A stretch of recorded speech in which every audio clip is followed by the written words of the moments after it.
My name's Michael Render. They call me Killer Mike. And this is Conversate. I just want to conversate. I just want to conversate, which I want to convert. Conversate. What's up? It is Killer Mike. You're listening to and watching Conversate with Killer Mike, and I'm here with my beloved co-host to my left, the world-famous skateboarder with no wheels, Mr. Bear. And the co-host to my right, the world-famous Dr. Swiff. And man, extra special guest today. As a kid, when I was coming up in the 80s, if you were outside of the big three, which was basketball, baseball, and football, you were just, what are you? And that usually meant you listened to hip-hop, punk rock, you collected comic books, you skateboarded. There was a name that came out of that scene, a guy named Tony Hawk, who I've seen evolve throughout my life, who is preeminently if this was tennis, he'd be Stan Smith. If this was, boy, my God, if this was football, we'd be talking Tom Brady. If this is basketball, we'd be talking Michael Jordan. He is the premier name and face of skateboarding in this country and the world. He's Tony Hawk, and we're honored to have him here today. Wow. Anthony Frank. How to live up to that. Anthony, what's his real name? Anthony Frank. Anthony Frank. That's your real name. One of my dad's name is Anthony. I have two dads. I have a dad, Michael. Of course, I'm named for it. I have a non-bio dad named Anthony. Got three dads. What's the third? You keep saying that we're on a fight. I don't have three dads. I have two fathers. Everyone who knows me knows the mythology of Killer Mike. He might not know. Hey, Tony. My dad was pretty old when I was born. He was 45. Whoa. That was 68. So that was like, I grew up with grandparents. Oh, yeah. My grandparents raised me. My grandmother was 44 when I was born. My grandfather was 54. Well, the cool thing, though, about having older parents or grandparents is they don't have time for bullshit. They just kind of tell you like it. They still fucking, too. Like, that's what you want to do when you 40 something. Oh, no, I might have been the last blast. Yeah. I'm just the last. Last. I get the last.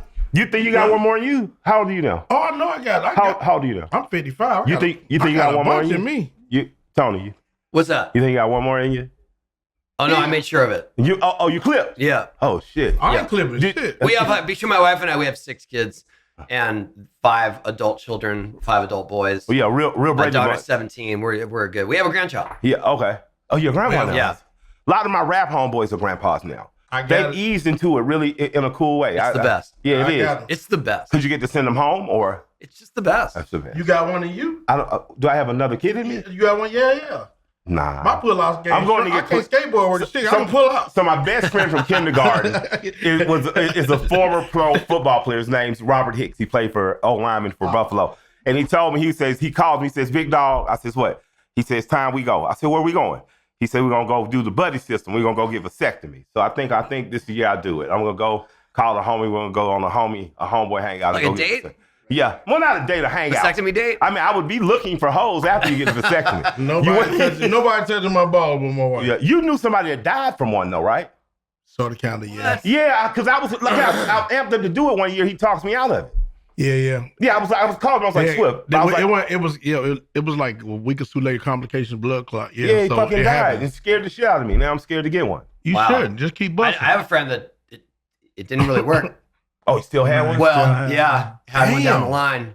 Yeah. Surprise! Yeah. Exactly. I had a female close family friend who had her tubes tied for years and got pregnant with twins. Oh, wow. Wow. Yeah. She must have really liked that So guy. never say never. Yeah. Never say never. If God wanted to happen, it can happen. That's why you don't fall in love. That's why you don't fall in love with the stripper. So Mr. Hawk, let's clean this up. Mr. Hawk, yeah, let's clean this up. I mean, he's the one he's been married 4 times. He's seen it all. Blast. God damn.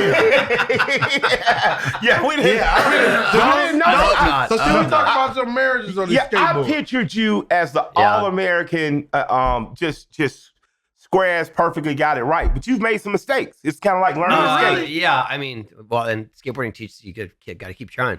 Yeah. Keep trying I to think get it right. that's probably the major.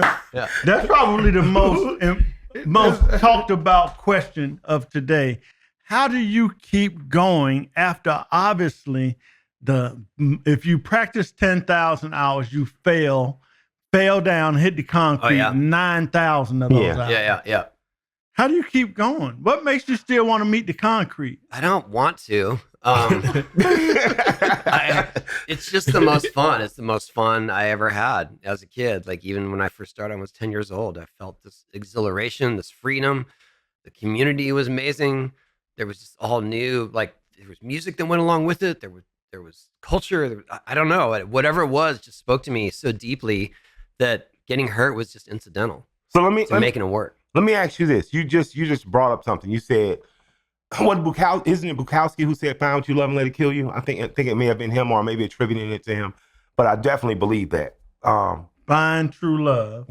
Find what you love and Let it kill. and let it kill you. So you talked about culture and music. There once was a time, and I think still, where punk rock and hip hop and skateboarding and all this was kind of meshed together.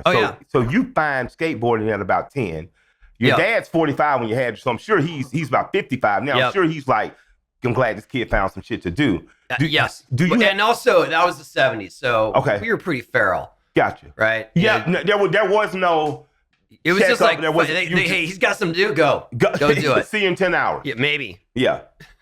So trying to make it back. Talk about the culture then. Like, what was it like? Because you see the old pictures. The pictures are you guys in fucking pools with the long tube socks with the stripes cut off jeans shoes. What was that time like? Like, what was the 70s and early 80s like? For skateboarding, it really wasn't a big thing. Yeah. It was, I loved it. I thought it was the coolest thing ever, but it was not popular. And so if it's 25 kids or 25 kids in a class, how many kids are skateboarding? No one. Oh shit. I was the only skater in my school. No. Yeah. In junior high. In high school, there was one other skater. What was his name? Mickey Vukovic, who became the executive director of the Skate Park Project.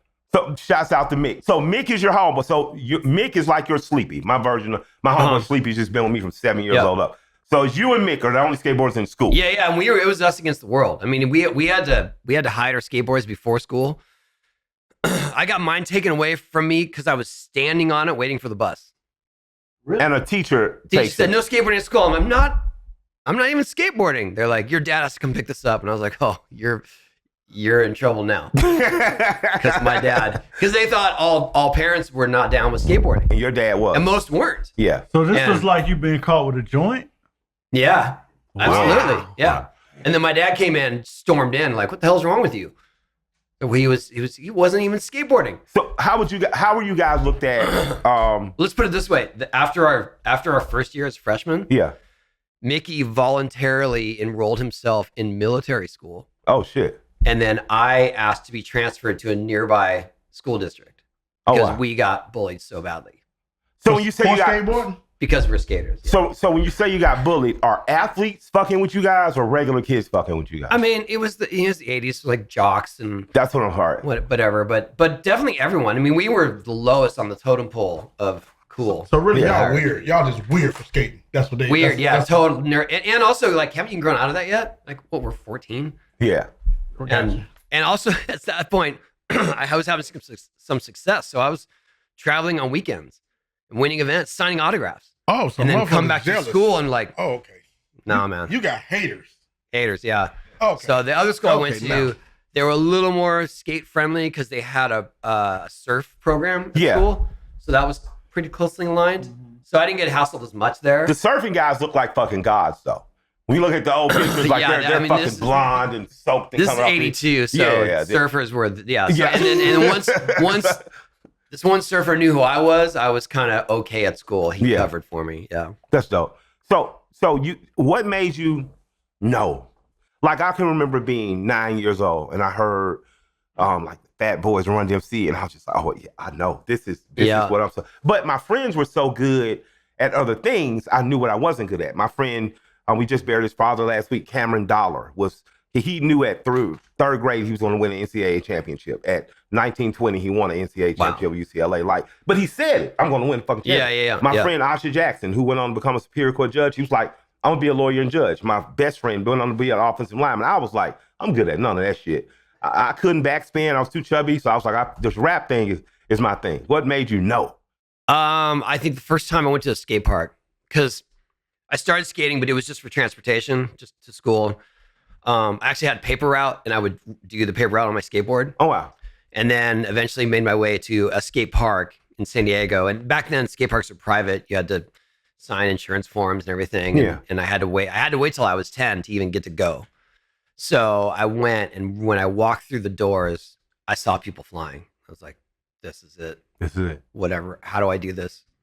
And, but it, you know, it wasn't like I was aspiring to something, because even the top pros at the time, no one's making any money.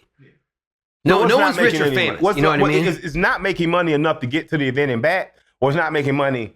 I'm dumping my own money into it just to get. My parents are sending me. This is costing them. One, like the I would say the top pros at the time, they got some of their trips paid for. Gotcha. But you're literally competing for $100 first place prize money. Gotcha.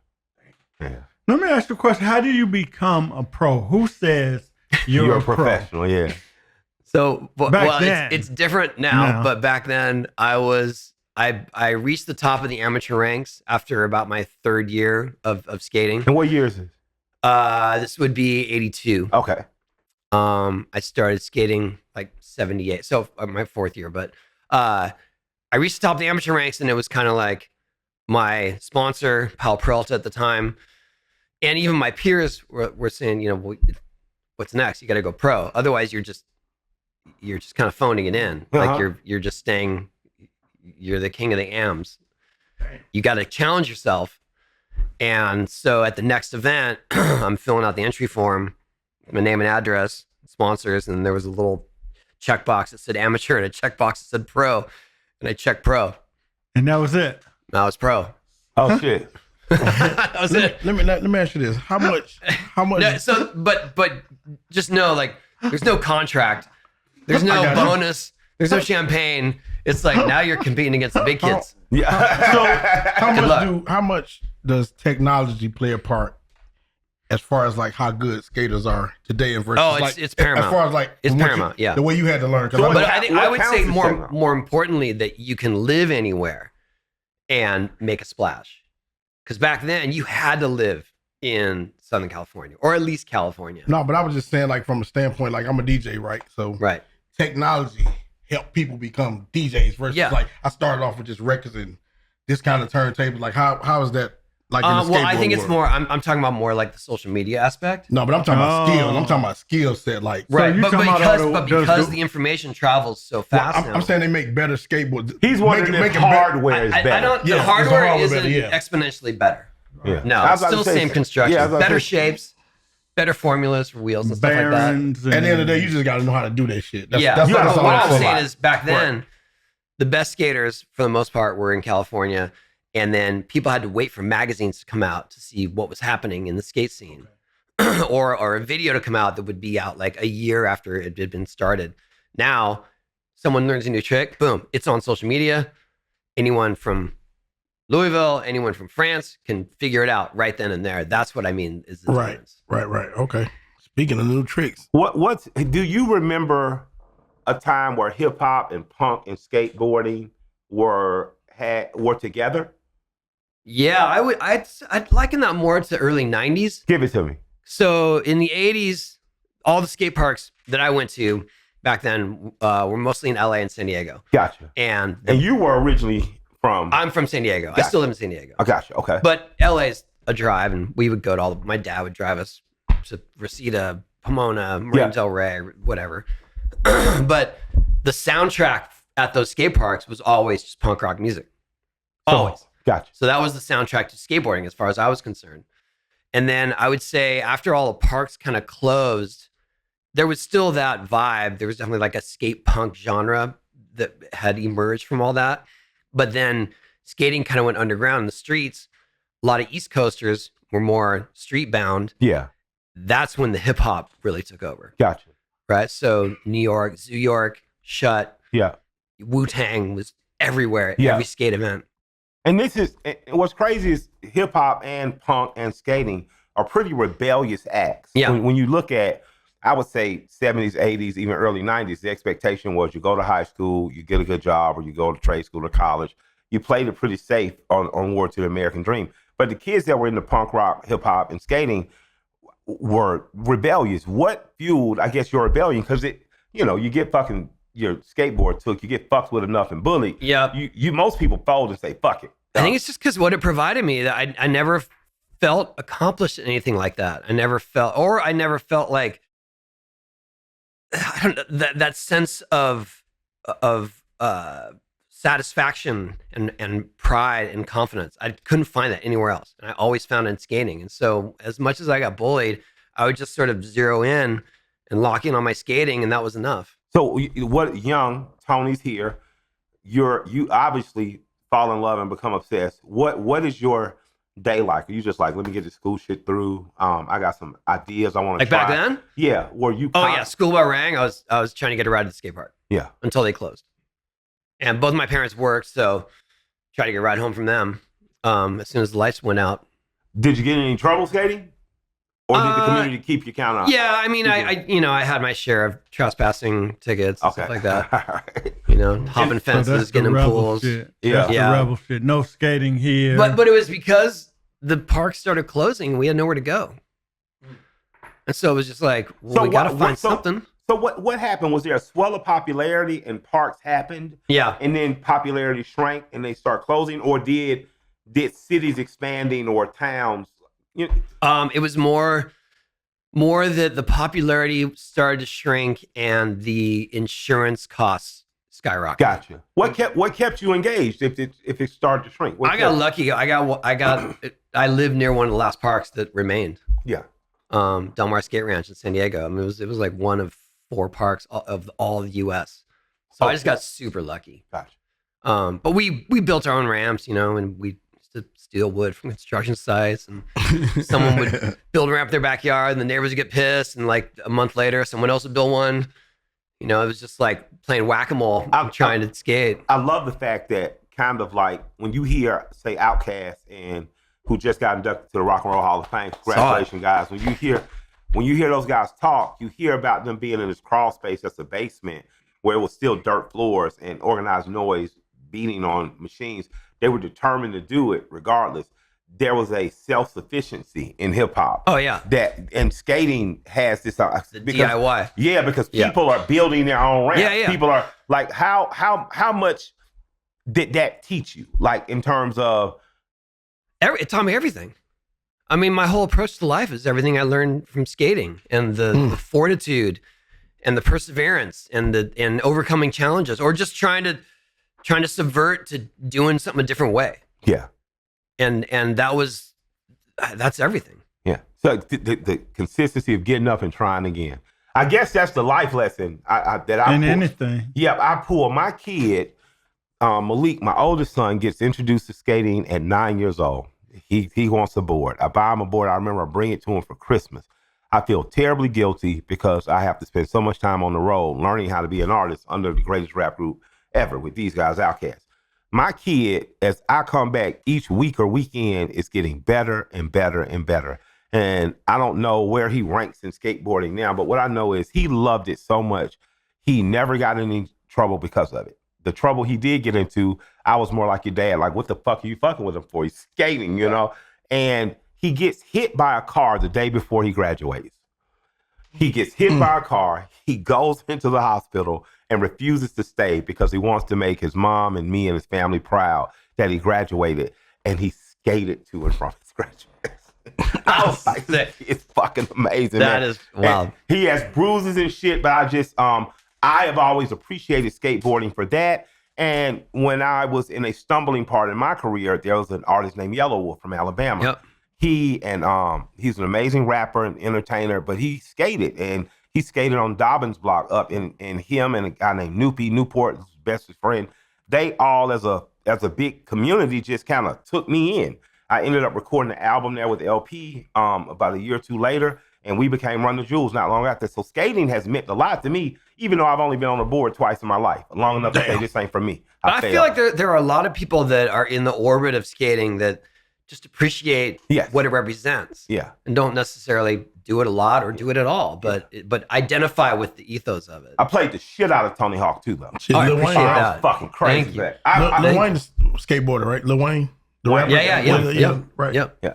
He's how good of an ambassador is it when he's been a hell of an ambassador. I'm talking on the black kid side. I saw a lot of kids come out the skateboard closet. Like, I don't give a fuck. We skate. Yeah. But how dope has it been to see kids from cities that you wouldn't normally associate with skateboarding in Atlanta to do it? It really is. Yeah. It's unreal. Stratosphere was a story that was here. Rest in peace of Thomas, who was the owner. His son's a pro. But Thomas kind of became an adoptive uncle, like to my kid. He gave him good advice. He was gruff as shit, though. Thomas could be gruff. Yeah. But you could tell he really loved the fact that Thomas Taylor. Yep. And he was a great guy, man. Yeah. His son is an insane skater. Incredible. Grant Taylor. At their house over in East Atlanta, you go in the back and there's just like what do you call it, a bowl, whatever the fuck. It's just him and a bunch of guys back. This when his dad was alive. I was like, this kid he's in heaven. And he can skate anything too. Yes, it's right in East Atlanta. Really? Yep. Grant is amazing. And his dad was a hell of a man and a hell of an ambassador for skating. Let me ask you something. How do you deal with the younger kids and maybe kind of a little disrespect? Because I know you probably got it. Because I know we get it in our game. Like you the OG and we knew we better or we more whatever. Oh, I'm just so old. I'm so far past it. You know what I mean? It's you going skating tomorrow though? Yeah, but it's more like I. What do you say? It's more like, yeah, you'll be lucky if you get to skate as long as I have. Gotcha. You know what I mean? Like, yes, you're ripping. You're absolutely you're right. But you're too old to skate, and I was like, I hope you get too old to skate. Right. I wish that for you, like, because it's amazing. But I mean, do you kind of get that though, like a little disrespect or a little pushback, kind of? I get more just because I'm more of a vert skater. I'm the name that they know from the video games, so there's always that hanging over me where it's like, okay, we got to pick on him. Damn. But I got harassed so much as a kid that it's almost like I already went through all that. Okay. And now you're not really going to phase me. Like I don't want to say what doesn't kill you makes you stronger, but I definitely had those experiences firsthand. And then when it came to, say, social media and people were talking shit, I was like, you're not even here in the room. Who cares? Right. Other genres aren't like hip hop either. Hip hop kind of, I mean, you get a certain age, you're like, get the fuck out of here. Yeah. it's like, you know what? Like, I kind of went through the fire because it was more like I think I was probably skating my best in my 30s and 40s, honestly. And then it was kind of like, whoa, he's still skating. Yeah, I feel. And then it was more like I went through that, and then it was like, well, he's pretty good for his age. Well, I guess what so it's kind of like it was a negative thing, and then became a positive thing. I guess what it is, like you're saying with hip hop, the kids make records today and act like it's all their ideas. Like this shit didn't come from that's what I'm saying. Like in that sense, like they just act like, oh, we just we made this shit up. What's the different styles of skating? Yeah, because you say you're a vert skater. Right. So I mostly skate ramps, half pipes, and those are the ones that are shaped like the U where you do this. Yeah. So that was born out of skating pools. Drop-ins. So So when I first started skating, you either skated pools or you skated freestyle. And freestyle was just flat.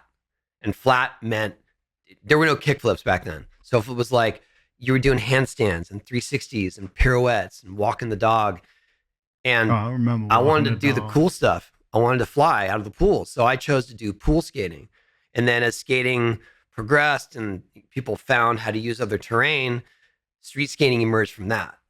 So now I would say the disciplines people considered skateboarding are, freestyle, but that's still more niche. Street skating, which is using handrails, using ledges, and then park skating, which is pools and street kind of, any sort of benches, banks, ramps, stuff like that. And then vert skating, which is what I do. Is vert skating seems very scary. Yes and no. I mean, vert skaters are mostly wearing pads. I'm always wearing pads, right? So I know how to fall safely. So that's how I'm able to do this at my age, honestly. And there's an element of when you're skating a ramp that's, say, 13, 14 feet tall, your movements can be slower. Your adjustments aren't as exaggerated as when you're skating small stuff. I know sounds weird, but smaller stuff to me is more dangerous. Yeah. Because the sweet spot for landing is minuscule. And if you don't hit it right, you're either on the ground or you're hitting, somewhere bad. So, But on the big ramp, but on the big ramp, it's just like a big slide, and I got all this room, and place. I'm sure Bear's gonna love this one. Bear's a practitioner of the martial sciences. He's one of those weird kung fu kids when we were in school, right? Oh yeah, those kids that were quiet, read Bruce Lee books, didn't talk much, but kick your ass. Yeah, straight up. Yeah. But one thing I learned from him was how to fall. Like if you get thrown, you got to kind of go throw and know how to roll. Yeah. Who invented the how to falls in skating? Because when I see you guys come off that vert, I'm like, he's gonna die. And then the kid I wish I could pinpoint that. That would be an interesting deep dive of who learned, because the technique we use as ramp skaters is knee sliding. Yeah, exactly. And you take one step to sort of lessen the impact, and you go straight to both knees and you slide out. That's the technique. You learn it by default once you start skating ramps or pools, just because it's survival. Yeah. But I don't know how to pinpoint the exact person who started doing that. Right. Yeah. But people caught on quick, right? Oh yeah. Oh, okay. So look, with the time that was spent with us, with Yellow Wolf and Newport and P-Rod, and what I found in that whole community of skateboarders is you had to be cool. Like there almost was even some elitist skaters, and then you had your less known, maybe poorer kids who loved the sport, but it still was about, man, that dude's cool. He's a cool person. So explain to me that whole elitist thing, because I find it also in cycling. I find it also in martial arts. It's like, well, we skate this type of board and we skate these ramps, so we're better. Yeah, I don't know. I don't really live in those parameters, but I know what you mean. Good. And it can be very intimidating. It was intimidating for me when I was a kid. I would come up like I wanted to just be part of the mix, and I was scrawny, and my style was kind of robotic and kind of flailing, and like one pro actually spit on my skateboard. What? Like, get out of here, and just like, oh no, go back. Yeah, so that kind of stuff was happening, and it's just pervasive. It's just it just keeps going with generations. But I know what you mean, and it's nuanced for sure. Because like someone comes in, just like, no, those shoes, no.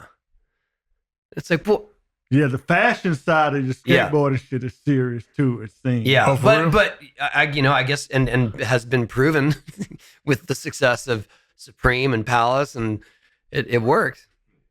But I know what you mean, and I, like I said, I just I'm way more. What's your advice to the kid who gets bullied by those assholes that are elitists? You got to just believe in yourself, and you got to do it because you love doing it. Yeah. You don't do it because you're trying to be cool or be accepted by that crew. It's not worth it. And if you do get accepted by the crew, what's the cost of that? And watch what you wish for. Yeah. Right? Because then maybe you're going to be the one appointed to bully the others. Wow. So I just feel like if you just head down, skate because you love it, you'll find your crew. They'll find you. They'll find you, yeah. He's a good skater. He loves it. We need to be around him, and he needs to be around us. Yeah. I love that part about Newport and Yellow Wolf, and even Antoine Dixon and the skaters that I met. Sean Maltos, hella cool. Harold, early on. God bless his dead, was hella like cool. It was just Sean an incredible experience to understand that they really are a community that really fuck with each other. Like, and if, he's a skater, it's just a whole, it's like, I guess if you're in a room full of DJs. It's the heartbeat. Yeah. It's good energy. Yeah. Real good energy. Can I talk about money? Sure. Because when you do something because you love it, usually you die poor. From the artist standpoint. Sure. Van Gogh was the illest after he died. You know what I mean? Shit, but Picasso, if Dali figured it out while they were alive, you seem to be a guy that figured it out in terms of, I am a man, I'm a brand, I have the ability to turn or leverage what my hard work and skating has done into something. You talked about how you did make a bunch of money, $100 maybe winning contests as a kid. Yeah, well, I think I got lucky in that I went through 2 phases of success. And definitely had a good run in the 80s where I was making good royalties, good prize money. I bought a house while I was a senior in high school. That's pretty dope. And then it just all fell off within like 3 years. what did the video game do? Well, so this is early days. So this is like I'm talking about from the years. I mean to bring back from the. The video game changed my life completely. What was The fall off was like, so we were making, skating was kind of like Back to the Future was a big boom for skating. So like 85 to 90-ish was kind of the heyday. Then things fell off, insurance, whatever, skating fell out of favor. And so like around 91, 92, those were the darker days for me. And suddenly all my income was royalty based. And it was just dropping by half every month. And then any guarantee I had that I would get a call from my sponsor, like, oh man, we got to drop you, got to lower your salary again. And I was like, yeah. Okay. So I'm with got 2 mortgages. I got my first child on the way. Oh shit. And it was struggle. Yeah. Like I was paying my water bill by cash every month, like I was so behind in it. Yeah. And then, but I just hustled and just tried to make ends meet, doing odd jobs. I edited videos. I was a consultant for some Hollywood stuff because I was 24. And so I was too old to be the skateboarder featured in whatever they were doing. Yeah. But I could come up and be like, oh yeah, the kid will be able to do this. Here's a ramp. I can build you a ramp. I just kind of, you just like, made it work. Yeah, made it work. And then, so at this point, the Tony Hawk name and brand aren't. So is it the video game that causes that? Because the video game is, yeah. I mean, fast forward a few years, the X Games came into play. Yeah. I started Birdhouse. Things were starting to look better. And then I got a call from Activision early 1998. They said, we're doing a skate video game. See if you want to get involved with it. And I was like, hell yes. Yeah. Because I was a arcade kid. Yeah. And went up there and saw what they were working on. I was like, this looks super fun. And I only imagined that skaters would love it because skating wasn't that popular yet. And so I just thought, okay, I want to be involved with this just so I can make it authentic for skaters and maybe inspire a skater to buy a PlayStation to play this game. Yeah. But it took off and it got crazy reviews. And I mean, as soon as the first one was released, they were calling me about the second one. I was like, we could do a second one? Like, are you kidding me? Tony Hawk back, goddamn. I jumped on them too. But that's when my name became a brand. Yes. And I wasn't aiming for that. It just kind of happened because then people started saying Tony Hawk. It wasn't even about me. Yeah. It was about a game. That name, man. That's crazy. a good ass name. Wild. That's a good ass name, though. Well, it doesn't feel good when you're in high school and people are saying bony cock. But Well, I thought it was Birdman. Where did you get that nickname, Birdman? I think Salema gave me that nickname at an X Games, and it stuck. Really? So ExpressVPN, I'll tell you why I like them. I oftentimes am running around on the road and you have to run to a coffee shop or a hotel lobby and you'll see people actively trying to knock you for whatever information or get control of your device, whether it's computer or phone. It makes you unseeable, unhackable, and makes you a fortress of sorts in those environments. And I like that because in a world where we get to be more public and our information is more on electronic devices, I would like for less access for strangers to be able to have than more. Another reason I like them is it's very simple. It's as easy as put up on your phone, pull up. It's only 12 cents a day because it's $3.49 a month. That's cheap. That's cheaper than most burgers you're going to buy. And it keeps, again, your stuff private. It also, like I say, it keeps the government out of your phone. More than anything, I don't want the FBI and the DEA and the alphabet boys that's on their way to be going through my phone. So this helps that. And again, it's simple. I am not a computer literate guy. I don't take a lot of pleasure in pulling out the laptop, but something that is easy is to be able to download right on my phone for me to then be protected, visit the sites I'd like to visit, not have hackers try to knock me and, run up my accounts while I'm in there. It's worth it. So I think VPN has a great product. That's why I'm endorsing it. I'm telling you guys, you maybe should download it in the immediate. It's only $3.50 a month. Make sure your shit's covered, brother. Secure your online data today by visiting expressvpn.com/KillerMike. That's expressvpn.com/KillerMike to find out where to get up to 4 extra months. expressvpn.com/KillerMike. Yeah. So life lesson I'm pulling from this as I'm talking to you is I find something I love and I'm passionate about it.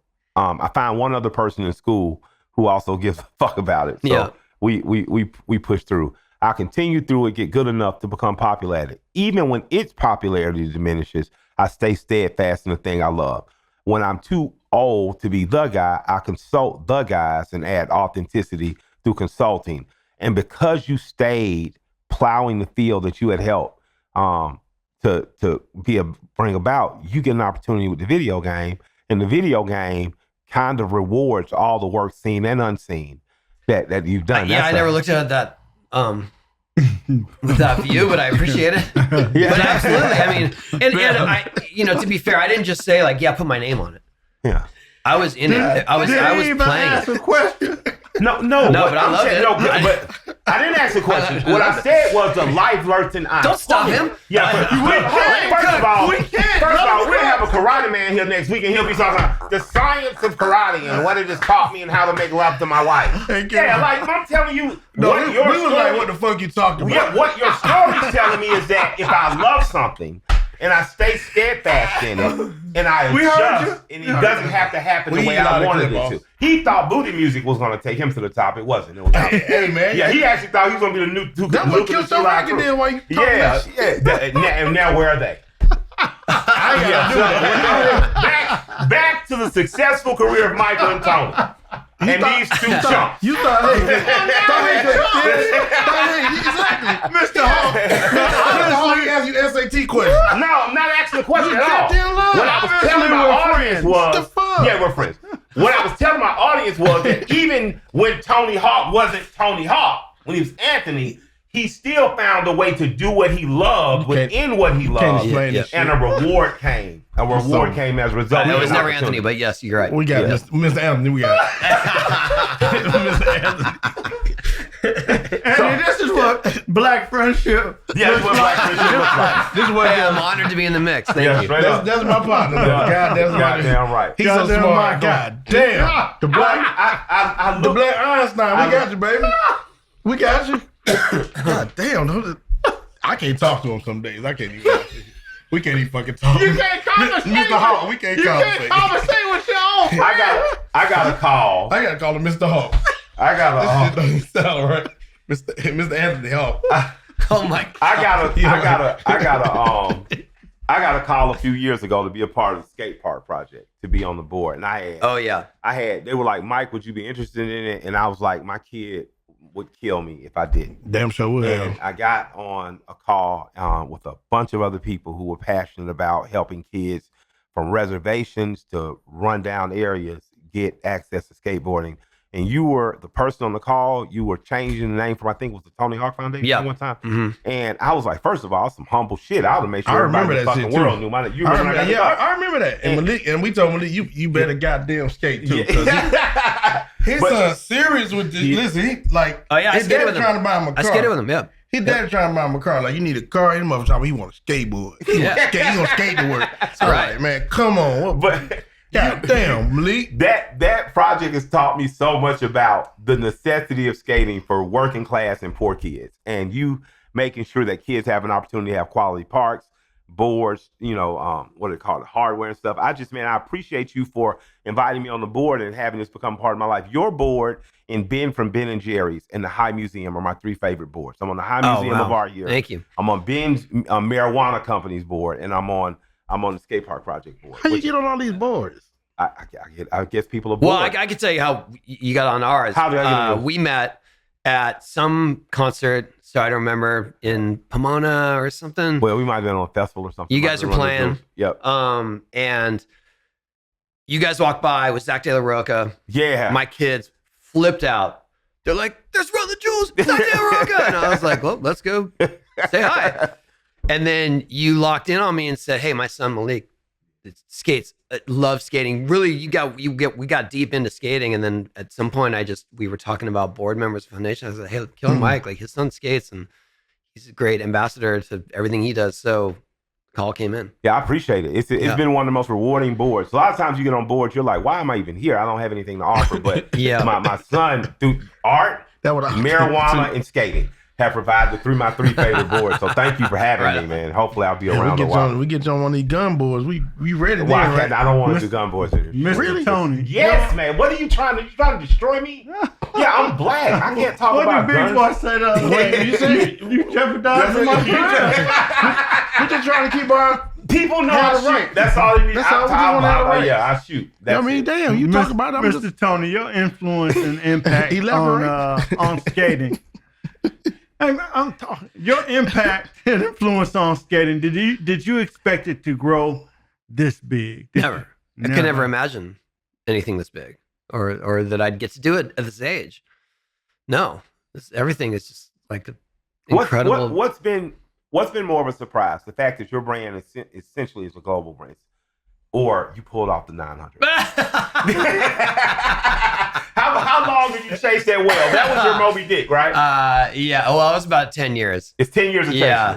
I would say more of a surprise that I became a brand, or that I had any sort of success like this, because in my history of skating, if I set out to do a trick, I figured it out. You know, I was just willing to wreck myself to get there. And yeah, 900 was especially a long journey, but I felt like it was possible. So I always felt like, oh, I could do it. I never was thinking like, I'm going to make it big and make millions of dollars. Yeah. That was never in my thought process. can you still It do just the wasn't trick? possible. Can you still do the trick? No. I was gonna come out tomorrow and see that shit. No, I stopped spinning. Actually, I broke my leg 3 years ago. Really? On a spinning trick, and I decided that's probably the end of it. How old are you now? 57. Get the fuck out of here. Yeah. Yeah, you look good. Oh, is it over? You look great. No, Thank you. No, you look good. He was like, so. Wow. I want to do that trick. You want to do a 900? He has a video game. You can do it all day. I want to do that shit for real. Like it's the. Go for it, fat boy. Damn, hold on. All right, we'll get started tomorrow. We'll get started tomorrow. Is it really that hard? It is hard, but you gotta see it. There's something about if you know a trick's possible, it's a lot easier to get to. I'm sure I've seen it, but let me So remind like me. after I did it, it was about a year later. A couple other people did it, and then people just started doing it a lot. And now there's a bunch of people that can do it, and they've actually spun further. They go 1080. I was about to say 1080 is here. Yeah, so there's a handful of people that done 1080. Are you one of those handful? No. Mitchie Brusco did 1260. I didn't even try 1080 because I destroyed myself so many times trying to get to that 900. I was like, another 180? Are you fucking kidding me? Like, no. Who's like the best skateboarders like right now or in the world? Like, well, if you're talking about that kind of skating, it's Tom Shar.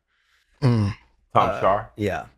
You like got gold medals, X Games and shit like that? He got the silver at the last Olympics. He won gold last X Games. Yeah. How hard was the fight? You were a big part of the lobby to get skateboarding in the Olympics. I did my part. Yeah. Yeah, I mean, you know, I'm gonna say this: the regular layman, we were like skateboarding in the Olympics. Then you hear what Tony Hawk's back, you're like, you're fucking right. You get what I'm saying? Like you're Tony. So if you say it's supposed to be, so I know that's how the regular folk were like, oh yeah. I think my attitude, I had a pretty cavalier attitude because I don't have anything to gain from it. Yeah. But I just said, look, skateboarding needs the Olympics needs skateboarding more than skateboarding needs the Olympics. Yeah. Like, we already have our big events. We already have the participation, the cool factor, whatever the X else. Games is. I love that shit. I love that but the Olympics doesn't have any cool factor in their summer games. Yeah. They do in winter because they have snowboarding. Yeah. So I was like, they're crazy to ignore it. Yeah. And so there were people in the skate industry that were proactive and they did all, they jumped through all the hoops and break they got this dancing qualifying and they did all that The work. white lady fucked that up. And all along I was just trying to say, yeah, it belongs there. Yeah. And then when it finally got in there, they're like, okay, you're going to be the head of the committee. I was like, no, I don't want any part of this. You're a great ambassador. You and Ralph Lauren are my two favorite American things. The fact that Ralph Lauren does our uniforms and shit, that is polo, and the fact that you were the that face should be of, fresh too. Yeah, Ralph, you having us fresh. Damn, you don't it. want to be over the committee or nothing. Huh? You like fuck all that, huh? Yeah, just because I would have to answer to decisions they made, and I didn't want to get involved in all the political issues with the Olympics or making decisions that, like if I realized that they would make a decision on behalf of skateboarding, and then I would have to answer to it. Gotcha. And I just like, I don't. And then don't let that shit be the wrong decision for the skate. Yeah. And I just want to be a fan. Yeah. So I got the best sort of hall pass because I can go to the Olympics. Yeah. I can go skate the courses, but I don't have to do anything. You know what I'm doing? Yeah. What do you think about the white lady from Australia that fucked up breakdancing? No idea. so b-boy gets left to the living, right? I mean, hey, it was the viral takeaway. On some hip hop shit, I was like, oh my God, this is the most amazing shit ever. There are tons of Asian kids in particular who took b-boy through the stratosphere. Oh, yeah. So I'm expecting the story to be like a kid out of the Philippines or Japan or somewhere or Northern California just kills it. And the story ends up being this crazy white broad from Australia who fucking can't she can't dance for shit. And she picked herself to be on the team. Thank you for not being her. But I will say I'd have enough background information that I knew breakdancing wasn't going to make it to the next one. Okay. Before she even was on the screen. So she didn't fuck it up? I don't think so. That's what I heard. I'm not defending anyone. I'm just telling you what I heard. Oh, okay. How you really judge it though? Like, you know what I'm saying? It was just a dope moment to have, even if it didn't stay. That's what I was wondering when they did it. I was like, how you judge I mean, I know, no offense. I appreciate your enthusiasm for b-boying, but you were god awful. Jesus I was just, like I said, I was just trying to realize, figure out how you gonna judge it. Like, you can judge dancing. We used to come up on break dance. Yeah, but you can judge break dance. It's a little different. When you see it and it's good. Yeah, you know it. Yeah, but nah, you can judge. So what you breaking on? The music don't even matter. I would imagine all that matters. But don't it? I mean, that's the same as a floor exercise, though, for gymnastics. Yeah. It's the music, the techniques that they do, the flips, all that stuff. What's the difference? They're going to bring Yeek into the next Olympics. Would you like to see Yeek? Have you been in a DJ competition? Like many years ago, like local shit, little shit. And who just straight judged battle. it? The crowd, kind of. That kind of shit. Other DJs never judged? Couple of DJs, maybe. Did you win any? Not really. Tony won. No, I wasn't saying it like that though. I mean, he been one. He won. He got video games and shit. Yeah. So let's talk money. Tony won. Tony won a lot. So the rebrand, boom. You've been humbled. You went into. I believe with every peak of mountain you find, you see another mountain to climb, but you have to crawl back down in the valley and climb back up the mountain. Yeah. So you get Tony Hawk 1 and 2. Bam. That's it. What at that point says, oh shit, I could keep this going. I could build birdhouse or something. You're talking about you're gonna bring your shoes back, right? Hawk shoes. Yeah, right? Hawk shoes. Yeah. So could we talk some about business? Like, give us some advice as artists, as brands, as people. Like, what is the advice that you have? Keep control. Okay, talk to me. Control your brand. Because hip hop is we've kind of lost control. I think what saved me is that I got this run of success in the 80s and I made most of my mistakes then. Gotcha. And let people take my name, just sign it away, and then they could do whatever they want with it. And these products would come out and I'm like, what the hell is this? This ain't my thing. Yeah, and they go, well, you signed it over to us. We could do this, what we want. Yeah. And I actually had to pay to get out of a contract because of that, because it was so you combative. Really are like a fucking rapper. You're like a black guy. No bullshit, Tony. Like, you're describing everybody I know who's figured it out in rap some kind of way. Hard way. Figured out the hard way. So it ain't just racism, guys. For sure. It's a system. It is set up for your ass no matter what color you are. They do it to the talent. So now you're back to being the leader, the boss. You get a second chance at the rebrand. Yeah, and so when I signed and it was like when I signed the video game contract, I said anything with my name or anything that has to do with this game, I have to have final approval over, and they fought it because they're like, we don't sign contracts like that. Yeah. And I go, well, I've signed too many that go south, so that's my demand. I go, look, I'm not going to be difficult. And it's for the authenticity of this. It's for all of you. Yes. You know? Yes. And because I fought for that, I ended up being able to make that demand every time afterwards because the video games did so well. Precedent was set. The precedent was set. Yeah. That's dope. Yeah. That's dope. That is dope. And you would advise young people to keep it authentic, to keep control. Keep it authentic, but don't go for the easy. You know, if someone's just like, "Hey, man, we'll buy your brand for this," it's just like, no, keep growing it. Yeah. How important has sponsors been early on in your career? Because that was the only way to get noticed. A sponsor. A sponsor. You all in my day, you had to compete. There weren't any YouTube stars or anything like that. Influencers. What do you want to call them? The Yeah, only way weird. that you were going to get on the map is to compete, and then that's how you get sponsors. Did you have your own photographer and videographer who No, you didn't? So you just would. How would they? there was no money.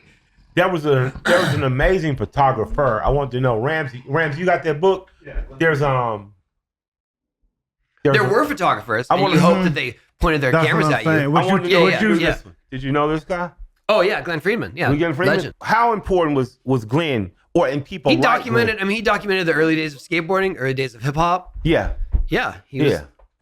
So I say this just because what I've watched from skateboarding is the do-it-yourselfness about it has spawned other industry. You get the skaters who are people who are coming to see, but you get guys making boards and hardware. You got guys taking pictures. These iconic pictures you don't know are going to be iconic. It seems that out of Tony Hawk, what I've taken from it is beyond skating, beyond popularizing it global. You've provided a lot of people opportunities to create jobs for themselves. I'd like to hope so. Yeah, whether that's screen printing T-shirts or actually filming the vert in the games, even out to the Olympics. What is what's like, and then leading into the skate park project, what's been the most satisfying thing for you in terms of helping people grow beyond whatever you are into their own things? Like you've helped make some millionaires. I guess just helping to raise awareness to their personality, their skill set, but Yeah. also to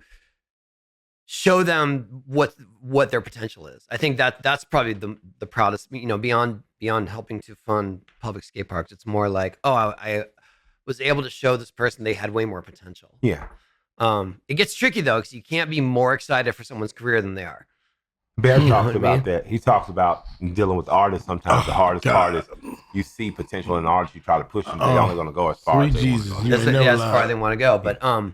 But then again, I have been able to give opportunities to other skaters that just rose to absolute legendary status. And I was thankful to be part of that process. That's dope. Safety. How important has safety been? Because you I'm wear seeing helmet and Yeah. pads, but I mean, that's a tricky so subject. many 'Cause broken bones. if you're looking at skateboarding as in its rawest form, that's street skating. That's no equipment. That's no pads. That's just people out on the street skating. And to their credit, when they reach a certain level, they know how to fall. But there's always that unknown. There's always that And a lot of Bad skin mishap. left. A lot of skin left on the concrete. lot of skin. Yeah. Yeah. Well, like Don't. Oh, Don't. Good Oh, God shit. Almighty, you most scarred of that up. skin was left on my skateboard. When'd you get that one? That's from 40 years of hitting it. Shit. In fact, there's a recent one right there. Yeah. Just takes the skin off. Yeah. Yeah. Cuts yeah. down and I mean, that's you keep skating. Sometimes flesh wound. So look, it's a Let flesh. me ask you wound. about this. What's the scariest? Like, all right. So I thought Bird was scary as shit, and then I saw those guys skating those hills in California on those longboards. coming down the mountain. That's like I was like, oh wow, there is a motherfucker crazy in the motherfucking Yeah. universe. Like, have you ever done that? And I what do never you was think? interested in that. Okay, I know you weren't. And I don't want to dismiss it. Like it's super dangerous. Yeah. And requires the steely conviction. But you go down hard. There's no just like, oh, I messed up on that turn. Like, no, I'm off the you cliff. 40, 50, 60 Yeah. miles per hour. Yeah. I think I don't really allow myself to get into the situations that are super risky anymore, just because I want to keep living and Yeah. want to keep skating. But I will say that when I first tried the full loop ramp, that was one of the scariest days of my life. Oh, when you did. Because you had to go fast enough Yeah. to But you can't go too fast because you end up collapsing collapse into at the the top. because of all the torque, Physics, right. which I learned the hard way. Oh, you Because fell you a few times. collapse. My starting ramp was too high. No one had really done it before, and so there were some stuff of skater in the 70s that did it into an airbag. There were some photos, so I was like, I know it's possible, shit. but I had to design it from scratch, so I'd made the starting ramp way too tall, and then when I came in, I was coming in too hot, and I just crashed into the ceiling. And then I figured out how to, like, I just kept going lower and lower on that ramp until I figured out how to stick on the, but I still paid the price. Like, I fell so many times.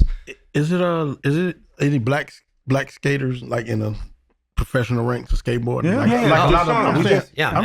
don't know. I'm asking. Goddamn. That's why we're here. The popularity of you and your video game in our community, like I say, kids came out of the closet skating. Like, I've had barbers that work for me, so I own series of barbershops, swag shops, shave washing room shops. I had to give you some product too. But a few of my barbers, their sons are skaters and stuff. That video game really kind of opened it up. But I've seen black kids in the last 15 years just out of, you'll be going up and down South Fulton Parkway and kids will just be skating. And it's always amazing to see now, because I remember, again, when if you were in the hip hop, skating, martial arts, and DJing, you were just cast to the side. What the fuck? Yeah, I mean, well, Pharrell told me he would just get hassled like white boy sport. Yeah, exactly. Definitely, But it's way more. It's way more. There's a certain. What's some man from Chicago, the rapper, Kick Push? Lupe Fiasco. Lupe. Yeah, he did karate though. Yeah, his father was. I mean, that can't be like you can't discount that too. Lupe Fiasco, Lil Wayne, everyone talking about Stevie skating. Williams was a raise the profile so much. Stevie made it look. Well, I thought you said Stevie Wonder. No, Stevie Williams. Yes. Yeah. I was gonna say, come on, right now, God damn it. And Kareem. Yes. Kareem Campbell. Yes. Yep. Damn, boy. Hey, do you get to pick out some of the music or most of the music on on the games? Yeah. So like, who's your group? Like, who you listen to hip hop? Who you fuck with? Like, who you like? Oh, and wow. Who you like? Well, obviously, you guys. I love Danger Mouse. Like, Danger Mouse. Okay. That's everything he's doing. That's out Danger Mouse. That new song with Black Marietta. Wasn't he Marietta? I think he's from somewhere around here. Is it Macon, Augusta, something? No, it was close Danger to Mouse? like Scottsdale. Yeah. Something. Oh, is it? Yeah. So it's Norris Barkley, right? Yeah. CeeLo. Yeah. We got Danger Mouse. Who else we got? Well, I mean, I would say my entry point to hip hop was Run DMC. Yeah. And then like Tribe, De La Soul. I was into all that. I'm on the new De La album. Really? Yeah, I'm on the new De La Soul album. Oh, for real? But yeah, I got the positive. I was fucking crazy. You got nominated too for the. And I got nominated for a Grammy. Well, definitely not. I'm not the oracle of new hip hop. But non-rap. Who do you listen to? Oh, non-rap? Yeah. Oh, wow. I love Idols. Gotcha. I lean into all the old punk stuff. So like Gang 4, Dead Kennedys, Buzzcocks, gotcha, stuff like that. Black Flag. I was always a big Nine Inch Nails fan. Shouts out to Trent, man. That Downward Spiral album. I listen to that album like every day for the summer. Jesus. I remember where I was when I heard it. Yeah. Wow. My girlfriend. I can see the CD player I put it into. My girlfriend worked at the dentist's office at the time. I sat outside her mom's job with her and listening to that fucking album. Yeah. That's crazy. Favorite skate shoe? Favorite skate shoe? Wow, that's hard, man. You gotta talk about your shoe. This is what we talk about. My favorite shoe to skate in is my Hawk shoe mid top, and we're finally coming back into stores next spring. So this coming spring. So you're gonna do a Run the Jewels collab, I'm sure, at some point. Please send me some Hawks any day. Okay. What makes a good skate shoe? Well, that you can feel your board, but also that it will absorb impact, and that's a fine line because you don't want to be walking around on clouds. But it's got to be durable because there's just so much. So you don't wear Brooks? No. Hold on. Shouts out to Dominique. What do you think about people who wear Brooks? It's got to be durable, like right here where you're scraping on the board. It's got to. So that's a skate shoe? Yeah, this is a low top for the most part. I mean, I do skate in these, but when I'm doing ramp skating, I want something a little bit bulkier. Yeah. I always, is Skechers skate shoes? So what were we talking about? You were trying to diss Brooks and Hoka's that are walking so what do you shoes. think about Those are walking what do you think about adult men who wear Brooks and Hoka's? You go hiking, right? Or running. Yeah. Nah, he ain't hiking or running. Man, he set your ass up good for that one, boy. Yeah, man, I was trying to help you out, bro. Stop wearing no My wife wears Hoka's. She goes hiking. Yeah, I'm okay. Your wife wears Hoka's. Yeah, for what kind of for hiking Hoka's, correct? Yeah. The ones for hiking, yeah. Look at Mike. I mean, you know, some people are limited. You Trying to help know, the man. the more I don't know what this beef is. What's going heavier on? people don't really walk that much, so he don't really. Oh, I walk a lot. I get my 10,000 steps in. 75 pounds. You down. don't Give it to even me, have baby. a watch that calculates your I have a 10,000 phone. steps. I have So a phone. you're I have a phone. telling I don't need to watch. I have a absolute phone. I untruth. have the fitness app right here. Does it work? Phone. You like Hold it? on. Wait, You let me see his pay ring. attention? What? I can see this. I got the aura. Don't let me see. fall for it, Tony. No, let me see. He's from the Yeah, west let me side see. of Atlanta. Don't Hold on, take it let me see. I wanna off. try this You'll on. never get it back. Everything You'll got never to do get with it the west back. side. Now I got the ring. There you Man, go. you know that man. That I man need the producers. I need the number to He said I'm on HR. west side. He said you I on west need- side. Let me check the heart rate on that. Not heart rate. I need human resources because this shit is getting out of hand. I was trying Man. to help you. He Yeah, set you so- up from so- beginning to end. God So damn. some people have paid you, I'm sure, a lot of money. You're going to talk tomorrow to a bunch of corporate people about a lot of things you've come here and blessed us with today. So I got to thank you for that. But again, I've seen skateboarding change my own child's life, and I pull some life lessons out of it, some of which I spoke about earlier. Ultimately, what's the legacy of Tony Hawk, the skinny kid that was bullied in the 70s for believing in it and seeing it all the way through? I hope it's someone that raised the profile of skateboarding. That's the best I can hope for. Yeah. I feel like the best work I can do through that is helping to provide more public skate parks, because the skate park was my salvation when I was a kid. Like that's where I found my crew of misfits. That's my only place I really felt like I belonged. It's safe. And safe, yeah. And I spoke the same language, you know, and yeah, there was a hierarchy of cool there too, and you got bullied in your own way, but everyone was in it, and it was all the same vibe. And so to provide that kind of place of belonging for kids now is the best thing I can do. And you know, we've helped to build over Goddamn trap house. I think 800 skate parks now. Yeah. You know what I just realized? What's up? Skating is a sport or activity where everybody falls. Yeah. Everybody falls. He's slow. And it's okay. It's accepted. It's not. It's expected. It's expected. It's Yeah. accepted, and you're not talked about for in a bad. Oh, you fail because Yeah. everybody falls, And actually, you're encouraged to get back on and you're try it again. encouraged Yeah. that which is life. Yeah. It's a Now, goddess. why would he go into one of them things? It's like it's fucking episode of Kung Fu. It's a When I gospel do it, song. you're Iron. I mean, Einstein. everything is Kung Fu. Yeah, like, no, fuck all that. When Everything is when I Kung do Fu. the same shit he did, this is what I pulled from my conversation. I think with his Tony voice is more soothing. Oh, That's what fuck it is. Exactly. Yeah. You just do it. Yours comes in as rapper You do Mike. good. And it's like Rapper Mike, very Oh, no, it's a definitely little Reverend bit Reverend Mike. abrasive. very The Reverend Mike. agnostic. So when can we go to Chicken Hawk? It's open. Today is the first day. It's open. Is that right? Yeah. We get to. Oh, y'all didn't do your research. Tell them about I Chicken opened Hawk. a spicy chicken sandwich. Nashville style. Yeah, Nashville style. Yeah. Encinitas. Just opened. Where- I mean, where today at? is the first official day. In San Diego. Yeah, North County, San Diego. When you're on the Encinitas. board, they tell you about that. We get a board member discount. Cut and the everything. cameras off. I'll have some flown in for you guys. How's that? Oh, that'll be awesome. Yeah. So Tony, we'll Dry put ice. it out as a sponsor, and y'all go check it out because it's located at Encinitas. Encinitas, California. Lacady Boulevard. Yep. Yeah, go check it out. They're open today. And no, the little skate ramp is not there anymore. That was just for the He really did his research. yeah. Yeah. Because I'm a serious journalist. I appreciate not that. like Thank this you. Yeah. Bullshit, right? Yeah. Yeah. Well, the whole place is supposed to look like the bowl that I grew up skating. yeah. It's dope. But really it's dope. not really skatable because we don't want to encourage that kind of activity. The Because irony. of insurance. Mostly because of neighbors. Man, thank you and thank Kev for coming out. Kev, we see you over there, man. Thank you. Kev with the purple hair. Yeah, Kev, jump on camera with us right quick. Kev got the coolest outfit. Look at the Pumas, man. Look at the suede Pumas, man. We got to show them the Pumas, man. Yeah. Tony's like my homies Kev's going to be. We was like, fucking Kevin, no Kevin and I problem. grew up skating together since we were 12. Shut the fuck Wow. up. Man, I'm a big believer. I've had friends, I'm 50 years old. I've had friends 45 years. Friends since Yep. I was 5 years old that were non-family. And I believe that friendship circle, especially amongst boys, is important because you need Most someone definitely. to encourage. Oh, yeah. Encourage your bullshit, do it with you. and help you see it through. Stop you from lying. So yeah, thanks for coming out.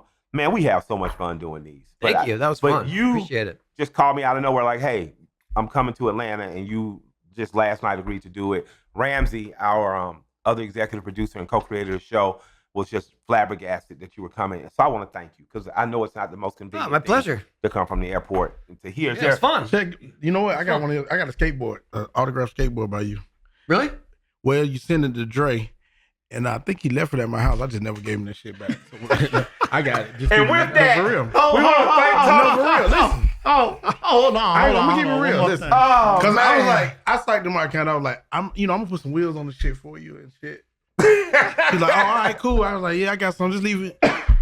You're admitting, might have forgot about you're this shit, but I admitting still to got theft. You still got it. I Is got it it. hanging It's up? hanging in my studio and shit. That's right. Well, he didn't want it. No. He know I got it. I'm his father. He know. He know it's safe. Let me take this opportunity to shout out some of the young skaters who really look up to you.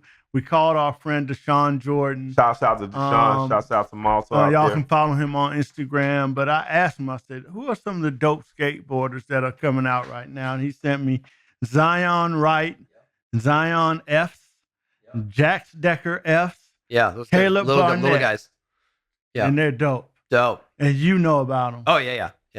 That's Unreal. hard. That's hard. So- That's hardcore. That board, but skateboard's almost as big as that kid, Jax. Is that right?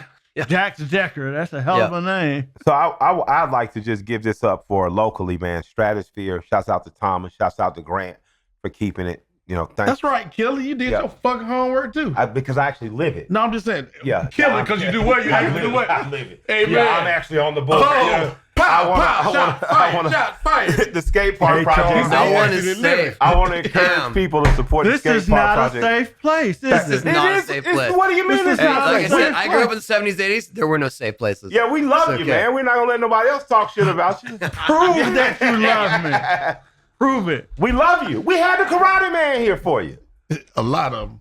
Yeah, Tony, This thank is you. terrible. Thank you. I appreciate you greatly, man. No, I appreciate Love it. and respect you Thank immensely. I appreciate you and that skateboard. So let's do the gang handshake.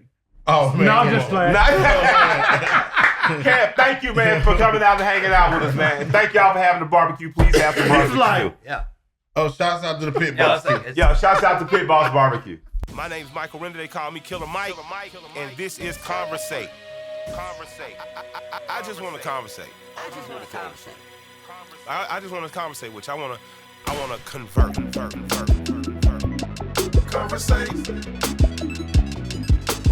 Conversate's not a real word, but I encourage questioning. I want to encourage thought. I want to conversate. I want to have discussions with people that I may not agree with or that I may not understand and try to gain perspective. I think we all should be doing that. We all should be in talk. You know, we all should be in a constant state of talking because that's what precedes organizing and mobilizing and revolutionizing and changing things. I believe in the power of conversation. I believe in conversation. So I'm here to talk.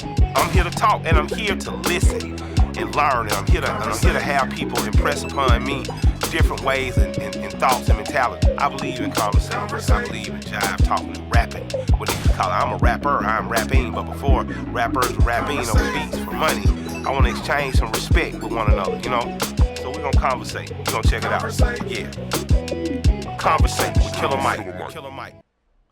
Hey y'all got a question for my crew? You want to talk to me, Bear, Swift, or anybody and ask them something? I want you to come check us out at conversatewithkillermike@gmail.com. Send your questions in, send your thoughts and concerns, and we're going to make sure we get them up online where it'll be discussed, talked about, and hey, we even might invite you on the show. Let's conversate.